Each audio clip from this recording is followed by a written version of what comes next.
One of the most interesting questions that I hadn't really considered before the release of House of the Dragon was the actual meaning and definition of legitimacy in the world of Ice and Fire.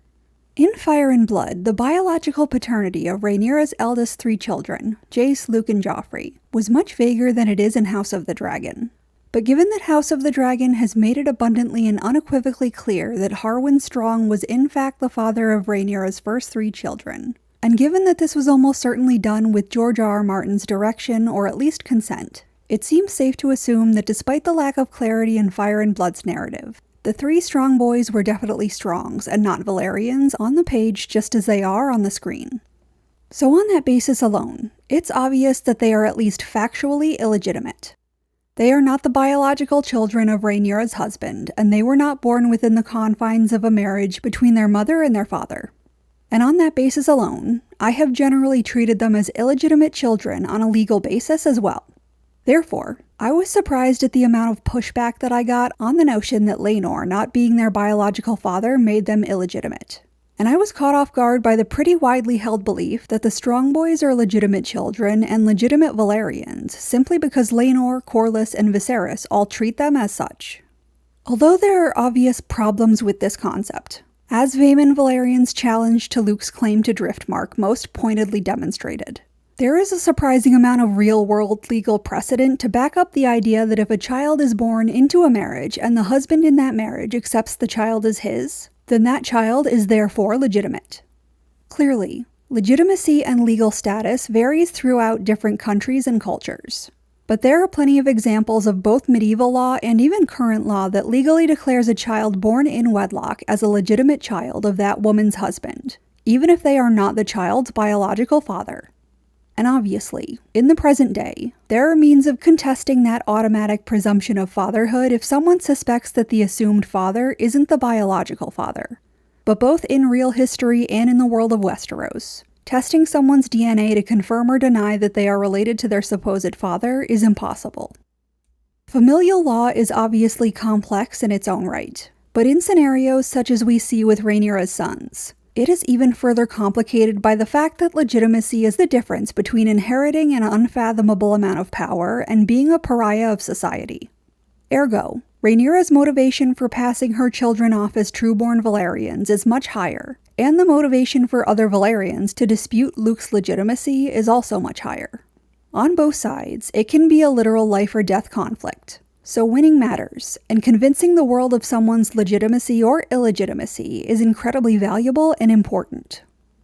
Rhaenyra's particular situation is also interesting, because while putting a bastard on the Iron Throne would likely be the largest source of consternation for most of the people in Westeros, strategically, it is the claim to Driftmark in House Velaryon that matters far more to Rhaenyra, and is likely one of the many reasons why she denies that the Strong Boys are Strongs so adamantly when their parentage is so obvious. Jace is set to inherit the Iron Throne according to Viserys and Rhaenyra, but ultimately, she could acknowledge her first 3 sons as illegitimate and still put her trueborn sons with Daemon on the throne. But, unless she sticks to her story about her sons being Velaryons, then Driftmark and the exceptional military power that comes with it will not be under her control. And if she admitted that her sons were illegitimate, then she would still have a very hard time even attempting to claim the seat of House Strong. House of the Dragon offers an interesting perspective on Jace, Luke, and Joffrey as well. Again, the book was much less clear about their parentage, but in the TV adaptation, it is directly stated that Harwin Strong is at least the biological father of Rhaenyra's sons. And while her insistence that her sons are the true children of Rhaenyra is comically absurd, considering that there are actually interpretations of law that back up the idea that if everyone important says a child is legitimate, then they're legitimate, it's not actually out of the realm of belief that she genuinely does see her sons as legitimate, or at least legitimate enough. Rhaenyra accepts them, Corlys accepts them, and Viserys accepts them as Velaryons, so that sincerely might be enough to at least make an argument that they are in fact legitimate. Ultimately, a great deal of legitimacy comes down to what someone in power wants. If Henry VIII can and re-legitimize his own children at will, then Viserys declaring the Strongs as Velaryons might be all that's needed for Rhaenyra's sons to at least have a leg to stand on in a legal sense. However, The notion that the king's word is law has always been an incredibly dubious one, and it's an idea that more importantly clearly does not apply in the world of Ice and Fire. It is not a matter of whatever the king says goes. And although the Targaryens have been quite resistant to it, in many ways they have been forced to assimilate to the rules and standards of Westerosi society in order to build their monarchy in the first place. And frankly, if this were truly a fictional universe where the king's word is supposed to be law, then pretty much every conflict and storyline that has existed in the entire world of Ice and Fire wouldn't have ever actually happened. But even beyond the king's word or desires, this concept of paternal acceptance being the linchpin in whether or not a child is seen as legitimate seems potentially problematic. And if it were a fact of life in the Seven Kingdoms, it likely would have come up before. Because what's confusing about this particular line of thought is that if all that it takes to make a child legitimate is the father's belief or acceptance that they are in fact their child, then it's hard to understand why the reverse wouldn't also be true. And on that basis alone, it's easy to see why this would be an absolute train wreck of a governing system. Clearly, the driving force between the vast majority of noble marriages is creating alliances and connections between powerful houses. Ergo, putting a caveat into that system where the father, or more likely the men in power, determine whether or not a child is legitimate is asking for trouble. And if there were any truth to that, then it likely would have made waves in the history of Westerosi society long before the parentage of Rhaenyra's sons became an issue. If alliances and inheritances are the entire point of marriages and children in the first place, then creating a scenario where legitimacy can be questioned or even determined by one or two people in positions of power would be an absolute nightmare, and in most instances would highly disadvantage the women who are being married off in order to create these connections with other houses. If the assumed father of a child can essentially decide the legitimacy of their own children, then what is to stop them from delegitimizing a certain child because they don't want them to inherit, or because their family decides that their alliance with that man's wife's family isn't everything that they wanted it to be? That would essentially give these men and families carte blanche to completely destroy the lives of the women who were married off to them, and would put these women's families into massively disadvantaged positions when arranging these marriages. And on the flip side, it would even be a threat to the men's families as well. As the Strongboys in Vaemon Velaryon demonstrate, if the head of a house or the heir of a house gets to decide whether or not the children of their wife are legitimate, then that decision could potentially put everyone else in that family in a significant amount of danger, and could create a civil war among houses who are in conflict about the line of succession. Similarly, if this were a decision that were up to the assumed fathers alone, then they could theoretically take any children that they don't like or don't want to be in the line of succession out of the line of succession for whatever reason they choose, but rest that exclusion on a trumped-up charge of bastardy. This is also very obviously not the case, as forced marriages like the one between Sansa and Tyrion seem to clearly demonstrate. Although many assume that Robb took her out of the line of succession, how the succession was altered is actually unclear. And regardless of Robb's intention, it's obvious that the Lannisters are not expecting those wishes to hold up against thousands of years of previous inheritance precedent. Again, we do have a few real-life examples of this kind of scenario playing itself out a la Henry VIII, but even in those rare situations, the catastrophic issues that it causes are self-evident, and if that were actually how inheritance worked in the Seven Kingdoms, it would have become a massive issue before now. Therefore, it is also self-evident that the assumption that a man accepting a child as his own legitimate offspring is all that it takes to legitimize a child is incorrect. Another interesting common argument that seems to be made is that the Strongboys are legitimate Targaryens by virtue of the fact that their mother is a legitimate Targaryen. And while inheriting a name and claim through a maternal line is an interesting rabbit hole to go down, this argument once again doesn't seem to hold a lot of weight. I mean, there are plenty of children who have been born out of wedlock that are acknowledged as the children of a lord, lady, or even king. Jon is recognized by all as Ned Stark's son, but that doesn't make him a legitimate Stark. Edric Storm is the recognized child of Robert Baratheon and Delaena Florent, but he's not considered to be a legitimate Baratheon or a legitimate Florent. And all of Cersei's children were born within her marriage to Robert, and he always believed that they were truly his children.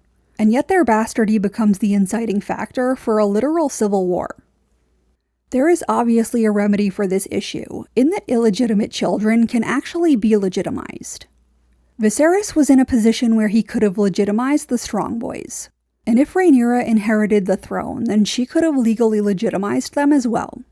But this is again one of the primary issues with this situation, because the boys are believed to be bastards, but they have not been legitimized. Rhaenyra is simply pretending that they're already legitimate and hoping for the best. So although the realities of legitimacy in Westeros are complex and not always super clear within the text, there seems to be plenty of examples illustrating that the strong boys are not actually legitimate. Of course, House of the Dragon introduces another point of conflict that makes the Strong's legitimacy a much bigger issue because of the race bending of House Velaryon. It would be nice to see the series actually engage with the fact that it has created a storyline where a white woman tries to pass off her white children as members of a black family so that she can steal everything from them. But beyond the metatextual political implications of the Strongs versus Velaryons debate, it also just simply makes it much more difficult to argue that the Strongs could possibly be Velaryons. Even without the knowledge of the existence of DNA, most people can understand that 3 brown-haired, brown-eyed white boys will not be produced through a union of a white-haired white woman who has been having a pretty obvious affair with a brown-haired, brown-eyed white man, and a white-haired biracial man who has no apparent romantic interest in women, period. And in a sense, that seems to provide a pretty unequivocal answer to whether or not Jace, Luke, and Joffrey are supposed to be legitimate. Sure, there are undeniably debates to be had as to what their legal status would be in the real world. But we're not talking about the real world. We're talking about an imaginary one. Thus, the actual authorial intent is the ultimate authority on whether or not these children are supposed to be seen as legitimate. And the overwhelming indication on that seems to be no. To put it simply, they are illegitimate because they are supposed to be illegitimate. Their illegitimacy is a narrative device that creates conflict within the story and destabilizes Rhaenyra's attempt to claim the Iron Throne. And therefore, just by virtue of the fact that the narrative treats them as illegitimate, it's obvious that they are actually illegitimate. When it was revealed that Fire and Blood was going to become House of the Dragon, that clearly gave George R.R. Martin, as well as the creators of the series, the opportunity to decisively state what was what. The book is intentionally vague and a great deal of it is left up to audience interpretation. But when it came time to translate the Strong Boys from book to screen, the question of their parentage was no longer a question. It was directly stated that Harwin Strong was their biological father, and it was directly stated that in the eyes of almost everyone in Westeros, that would make them bastards. Beyond that, it is clearly an issue in the eyes of everyone. Harwin Strong doesn't beat Sir Criston into the ground for hinting at his relationship with his biological sons because that relationship doesn't matter. Viserys doesn't threaten to mutilate people and cut their tongues out for calling the Strong Boys bastards because it's not true. And Rhaenyra and Daemon don't kill Vaemond for publicly accusing the children of being illegitimate because he's wrong. Even among those who pretend that the Strongs are Trueborn Velaryons, it is obvious that the revelation of their parentage poses a threat. So if they were simply legitimized by virtue of the acceptance of those in power, then those who are standing against Rhaenyra and her children wouldn't have a leg to stand on, while everyone passing off the Strong Boys as Velaryons wouldn't have anything to worry about. From a metatextual level, this isn't some country and governing system in the real world. It's something that George R.R. Martin made up. And in both A Song of Ice and Fire and Blood, the 2 most important narratives in this fictional world, he introduces 2 nearly identical scenarios of women who had illegitimate children that they were trying to pass off as legitimate so that they could inherit the Iron Throne. And that issue was at least partially the precursor of 2 different civil wars.